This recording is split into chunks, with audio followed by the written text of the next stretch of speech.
دا چې کم تور دور په دې پښتونخوا تېر شو دا هغه تور دور د اثراتو نه په دې پښتونخوا کې یو وګړی بچ پاتې نه شو، یوه شوبه بچ پاتې نه شوه، تعلیمي ادارې بچ پاتې نه شوې،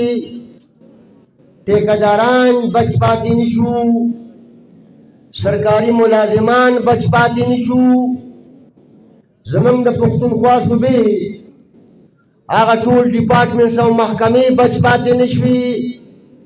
زه به یې رالنډه کړم چې یو وګړی د هغې اثراتو نه د بدو اثراتو نه بچ پاتې نه شو. او بیا نن تاسو ټول طالب علمان راغونډ شوي یئ. تاسو وګورئ چې په دې تېرو نهه نیمو کالو کې د پښتونخوا ټولې تعلیمي ادارې او بیا هایر ایجوکیشن چې د کوم بد انتظامۍ سره مخ شو یا د مالی بحران سره مخ شو، هغه د چا نه پټ پناه خبره نه ده. موږ په دې دور کې دا مو لیدو چې ډېرې یونیورسټۍ داسې وي، نن هم داسې دي چې هغوی سره د خپلو تنخواګانو ورکولو پیسې نشته. په دې تور دور کې موږ داسې مو لیدو چې دلته د تعلیمي ادارو هغه طالب علمانو سره داسې سلوک وشو چې کوم سلوک په کار دا وه چې دهشتګردو سره شوی دی، هغوی ته خو په خوله کې ګوړه نه اوبه کېده او هغه ټول زور یې په دې ټوله صوبه کې طالب علمانو نه وباسو. موږ دا هم ولیدو چې د دې پښتونخوا صوبې د یونیورسټو او د کالجونو او د سکولونو استادانو د خپلو جایزو مطالبو دپاره که پرم نه احتجاج کاو په هغوی به لاټي چارج کېدو، هغوی به ټرمینیشن کاو، هغوی ته به چوکاټ نوټسې ورکولې، د هغوی به سسپینشن کاو. او بیا حال یې دا دی او حال یې دا چې په 7 کاله کې په 8 کاله کې یو پرایمري سکول هغوی کمپلیټ نه کړی شو. ځوانانو دا د عوامي نیشنل پارټۍ بیانیه چې نن د کسان په خوله ده، دا د عوامي نیشنل پارټۍ د خپلې خاورې خپل اختیار او نه منو د بل اختیار بیانیه چې نن د دې پښتونخوا د کاشتکار په خوله ده، نن د دکاندار په خوله ده، نن د سرکاري ملازم په خوله ده، نن د هر طالب علم په خوله ده. نن ټوله پښتونخوا په دې نتیجه رسېدلې ده که د دې خاورې د حق او د بقا د جنګ وکالت کوي نو هغه د دې باباګانو دا سور بیرغ دی چې په جارې کوي، پارلیمان کې دننه هم کوي، د پارلیمان نه بهر هم کوي، که هره سخته راځي په هره سخته کې کوي. نن دا سند د پښتونخوا ټول ولس د سرې جنډې له ورکو چې او دا مدعي پارټي ده. او بیا زه نن ډېر زیات خوشحاله شوم، مردان ډېر بیدار دی، مردان دې دغسې بیداري، مردان له مبارکي م ورکو چې په 2008 کې د دې پښتونخوا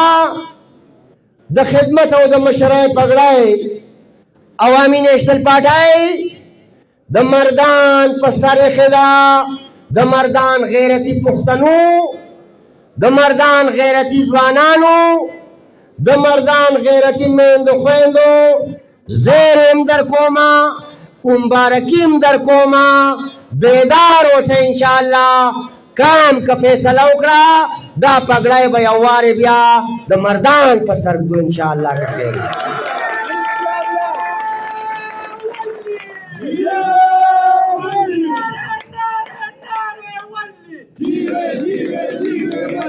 ځوانانو تاسو وګورئ، زه نه هغه خلکو ته ویل غواړم چې نه غوښتل خو ډیزلوشن لا سمري ولېږله، کله به وي د جمعې پر ورځ به یې سبلي ماتومه، کله به وي د نهي پرش به اسمبلي ماتومه، کله به وي ماسپښین به اسمبلي ماتومه، او کله به وي ماسخوتن به اسمبلي ماتومه، او بیا دا خبره کوي چې بیا به د 2/3 اکثریت سره راځو. زه ورته وایم چې یا بدرنګو، یا بېخوندو، یا نالایکو، یا کرپټو، راشه د ګورننس طریقه د ولی خان بابا د نوسي نه زده که. دی د انصاف خبره کوي، دی د انصاف خبره کوي. دلته شهیده بیبي ناسته ده، دی کښېنه نه، اوس ورته وایه سمله.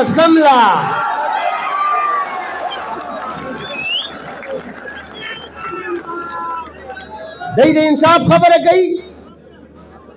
زه ډېر مثالونه نه وامه. لسم کال چې په دې پښتونخوا کې د اپوزیشن ممبران په دې لسو کالو کې I love you too much. په دې لسو کالو کې د اپوزیشن ممبران چې هغه د لکونو کروڑونو عوامو نمایندګان دي. او زه 2 مثالونه وایم پښتنو ځوانانو دا واورئ چې یو زما د دیر بادر خان جي چې 80 کلن ممبر دی، 80 کلن. یو زما سمر بیبي چې سخر یم شهید دی او خاوند یم شهید دی. دا خبره زه د دې دپاره نه کومه چې زه د همدردي والمه، خو دا خبره د دې دپاره کومه چې د دې بدرنګو دا تور مخ دې دنیا ته واضح شي. آیا تاسو سوچ وکئ چې په دې اسمبلی کې به د بادر خان حاجي صاحب همزولي سوره د شمار کسانو که دراني صاحب ناست او یو ممبر په حکومت کې و، ځوانانو په دې 4.5 کاله کې بادر خان حاجي صاحب له فنډ نه ورکاو، او د دې بدرنګو دا خیال و چې موږ له فنډ ورنکو نو خلک به ترې نه بدزنه شي. دا څنګه انصاف دی؟ او تاسو بیا وګورئ چې د سمر بیبي حیثیت د زنانه دی، خاوند شهید دی د کام دپاره، سخرې شهید دی د کام دپاره. او نن که وګوره چې هغې ته فنډ نه میلاویږي، د دې بدرنګو دا خیالو چې خلک به ترې نه بدزنه کړو، ځوانان یئ، پښتانه یئ، د باچا خان سپایان یئ، کښېنئ به نه، راپاڅئ به چې دې مهرو له ضمانت ضبط کړو انشاءالله که خیر وي. او دا به ورته ښیو، مثال به جوړو. ما چې څنګه خبره وکړه گورننس خو امیر حیدر خان وتی کړی چې د هر جمعرات په ورځ به ټولو ممبرانو سره ملاوېدو. دا پکې نه وه چې دا د عوامي نیشنل پارټۍ ممبر دی او دا د اپوزیشن پارټۍ ممبر دی. ځوانانو واورئ، گورننس په 15 کاله کې د امیر حیدر خان هوتي صاحب د حکومت خلاف اپوزیشن چې محترم اکرم خان درانی صاحب پکې ناست و،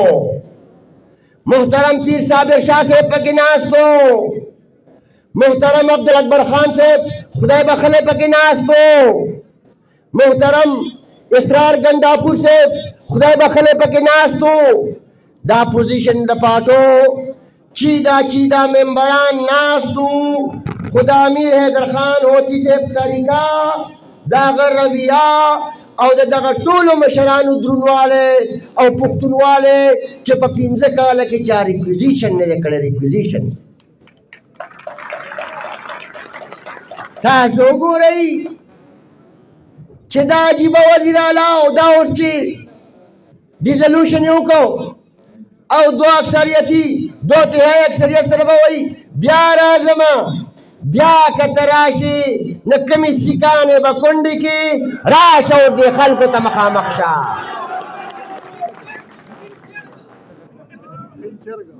په 15 کاله کې 4 نیم کاله کې نه ممبرانو سره ملاوېږه مې اسمبلی ته راځه که ټولې دنیا د اسمبلی مخې ته احتجاجونه کول نه هغوی له راځه او ای ځوانانو دا یې څه کوئ د ټول اپوزیشن ممبران لاړو د کور مخې ته یې ورته 2 پیرې احتجاج وکړو دوره پښتو دوره غیرت دوره صلاحیت او دوره توفیق ول الله تعالی نو ورکړی چې راشي او هغه ممبرانو سره خبره وکړي. تاسو وګورئ چې په دې اسمبلی کې چې موږ له به پیغور نه راکول چې دا د یو ممبر پارټي ده نیشنل پارټي وي عوامو مسترد کړې ده دا زمونږ او د پښتنو مسله ده دې مسلې سره د هېچا کار نشته خو ټوله دنیا به یې ګواهي کوي چې د باچا خان یو سپایي په دغه اسمبلی کې موجود دي داسې مهرې که 1500 په اسمبلی کې ناست دي هېڅ خیال نه دی د دنیا کرپشن وکړو د دې اخلاقیاتو ته وګوره چې دې وزیر اعلی پرون ډیزولوشن لا سمري لیکلي د گورنر دستخط وکړه دې نن هم ناست پوسټینګ ټرانسفر کوي دلته ور میډیا خلک موجود دي که اخلاق درکړي چې ستا لیډر فیصله وکړه په فیصلې باس نه کوو که دې ورغاړه زئی خوش ہوتے شو کونسلری ہو رشوہ گٹلے بچا په برکت راغی اسمبلی جناب جو نا جی دو اخلاق درکی نشتے وسم چې زرا کنا وس بګاډي کې نو کاټو چې د پلان کی بورډ کنټرولر بدل کو زویل غواړم ورته سوي چې سیکریټا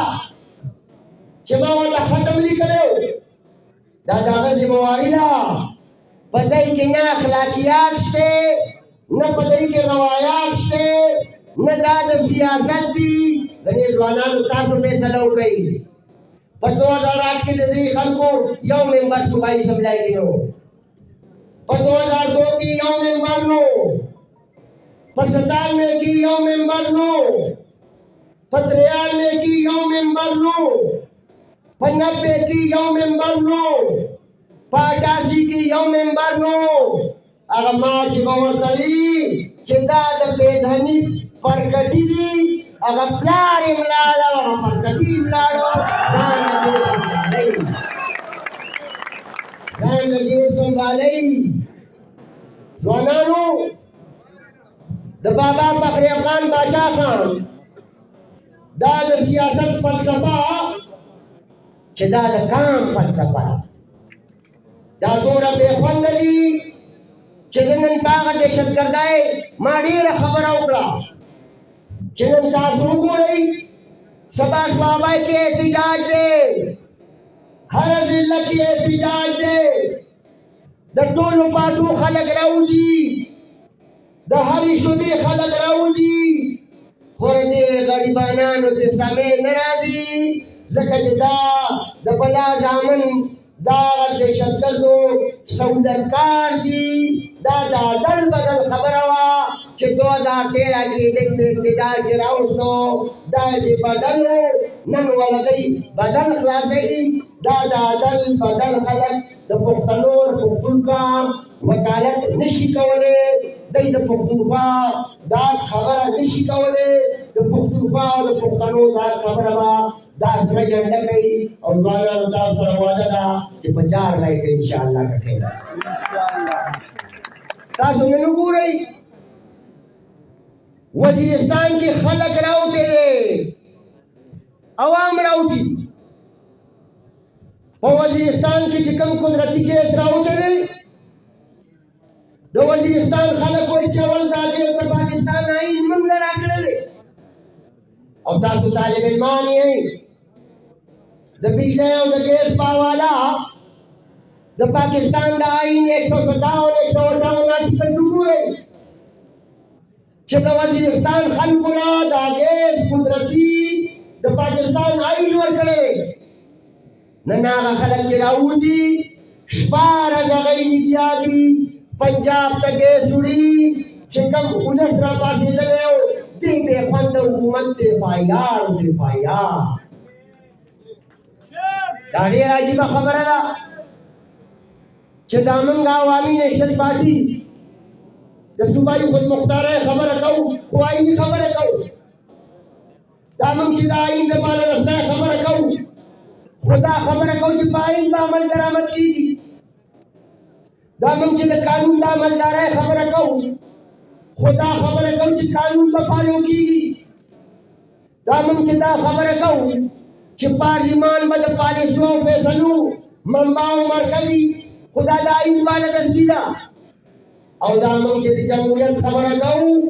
نه بیا دا خبره کوو چې هغه خلکو ته وایو چې داسې محورې مه راولئ چې بیا دې نه خلک هم بېقراره ناست دي او بیا دې نه تاسو هم بېقراره ناست شئ پاکستان دننه هم بدنام شي پاکستان بهر کې بدنام شي نن تاسو وګورئ چې څومره وجود زموږ د پاکستان پاتې شو دا ځکه چې دا ډرامې رواني یو سړی به وایي زه به په نهوال کې ودرېږم زما خو به خواست دي خواست چې اوس دا کمې حلقې خالي شوې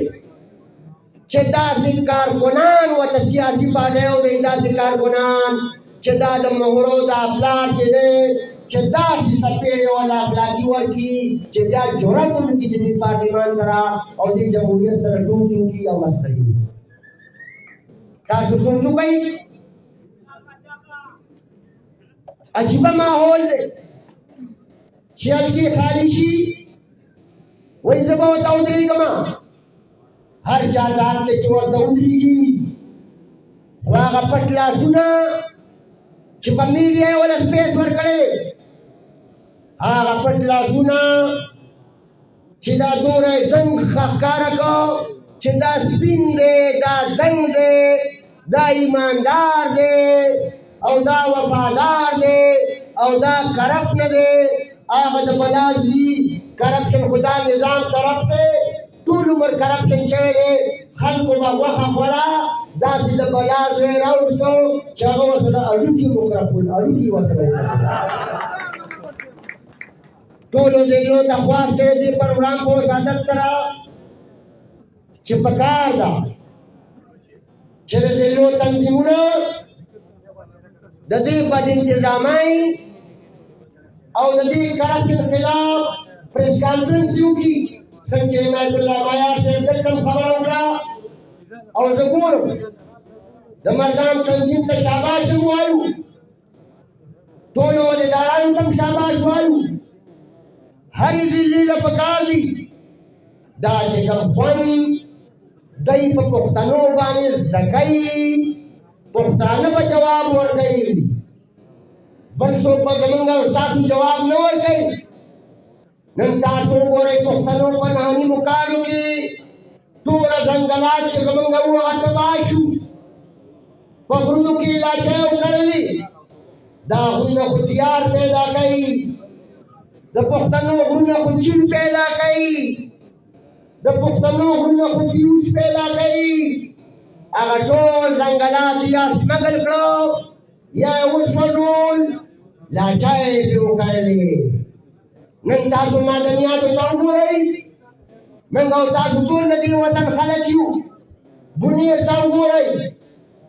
اپرجیت ته او چترال ته وګورئ معدنیاتو ته باجوړ ته مومند ته وګورئ تر هغه وزیرستانه پورې چې نن د پښتنو دا مدن د ټولو نه لویه ذریعه دا د معدنیاتو ده په هغه معدنیاتو باندې په یو شکل او په بل شکل باندې قبضه وشوه. نن ځوانانو تاسو وګورئ چې نهه نیم کاله وشو چې زموږ جنوبي افغاني کم تېل راوځي 50,000 او 55,000 بیرله تېل پښتونخوا روزانه پیدا کوي. امیر حیدر خان هوټي صاحب په کرک کې ځمکه اخیستې وه د ریفاینرۍ دپاره په نهه نیم کاله کې د بدبختو د بېخوندو په هغه ریفاینرۍ باندې کار ونه کړو.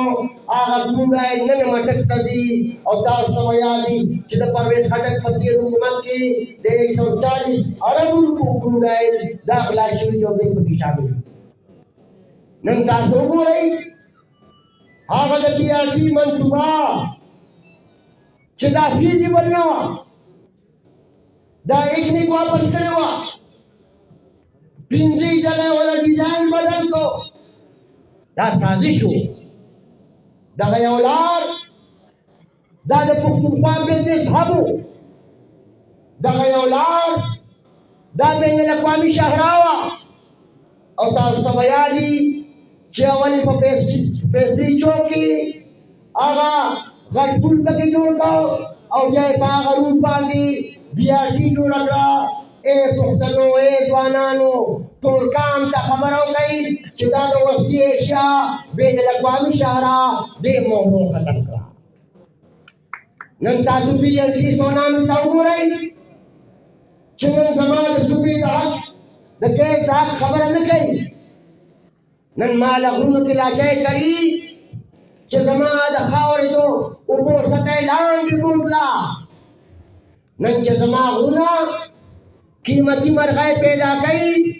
او دا به تاسو ته پته وي موږ ټول د دې خاورې بچي زمیندار یو چې د لاچای هغه تخم هغه قیمتي مرغۍ هغه یې په دغه طریقه باندې ختم کړي. کرپشن خو لا پرېږده. نن په هاوسینګ سوسایټیز ته وګوره چې نن په کم ځای کې پښتونخوا کې هاوسینګ سوسایټیز له دې ځمکه اخیستې ده. دا د چیلنج کوم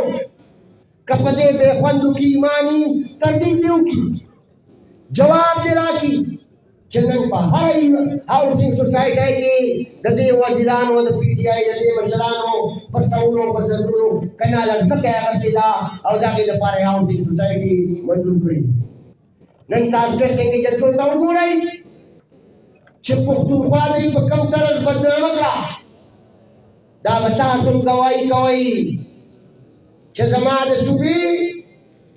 اداره مستنده اداره ده مستنده هغه مستنده اداره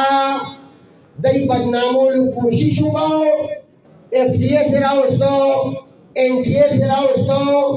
ATS یې راوستو او په دې کې دغه ټول وزیران ملوثو برخدارو دا نوکرۍ لکه د ټماټرو او د الوګانو په کلاو توګه په مارکیټ کې خرڅ کړي. ګرانو ځوانانو تاسو بورډ اف ګورننس ته وګورئ چې په هر ډپارټمنټ کې دی بورډ اف ګورننس جوړ کړو.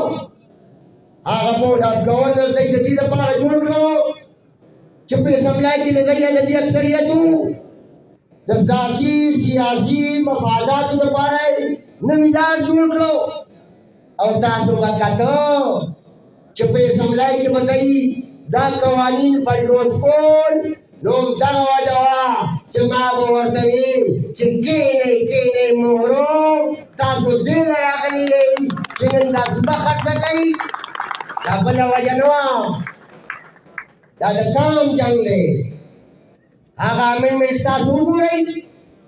چې د تاسو ته یو امنډمنټ وه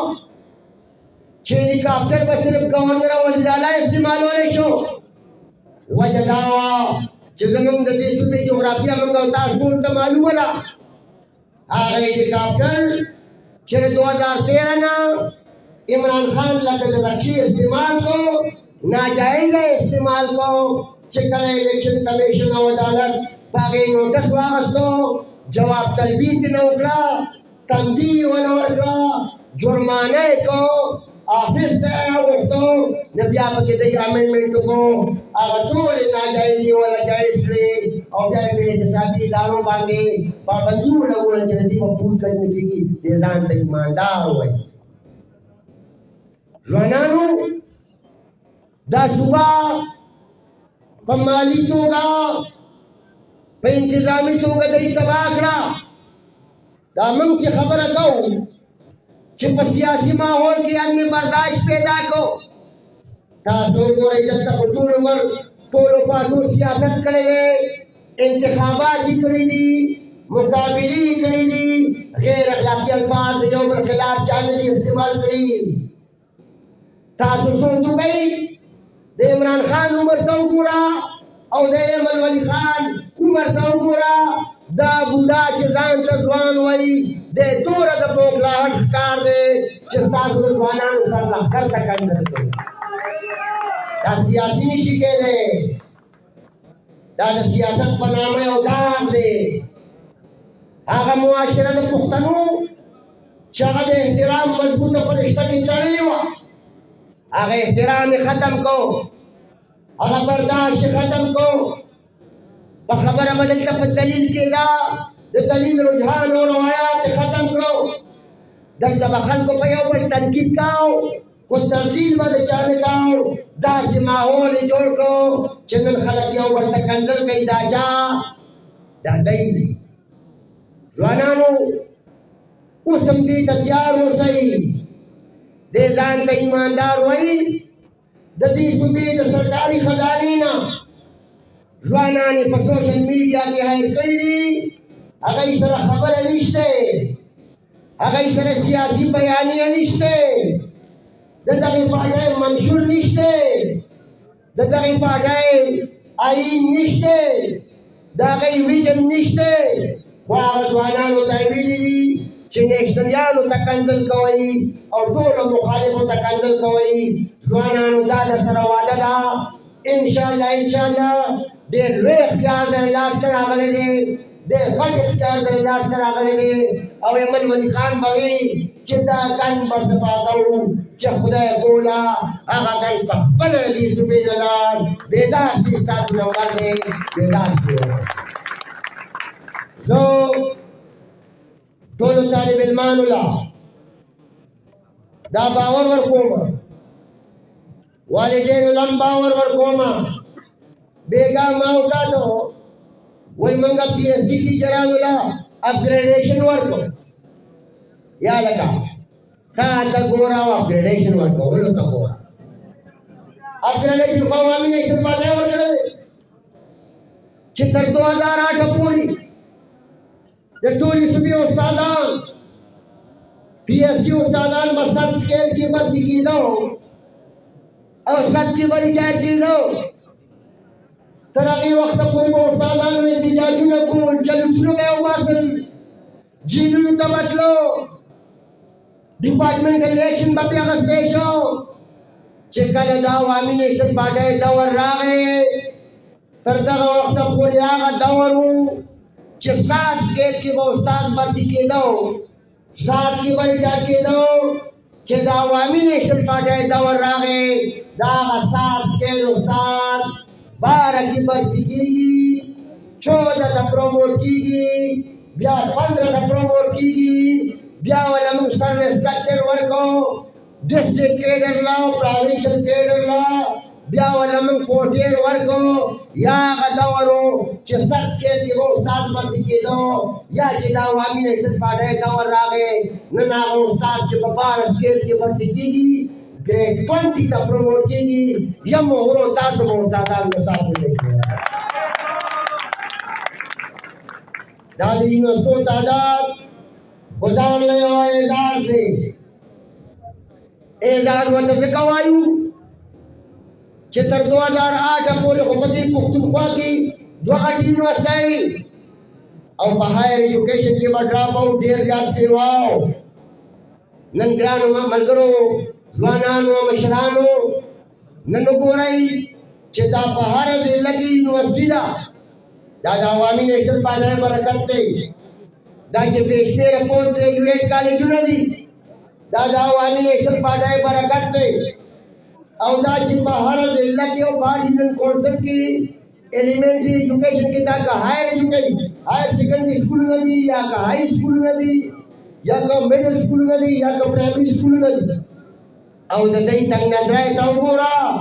تنګ نظرۍ ته چې په 2000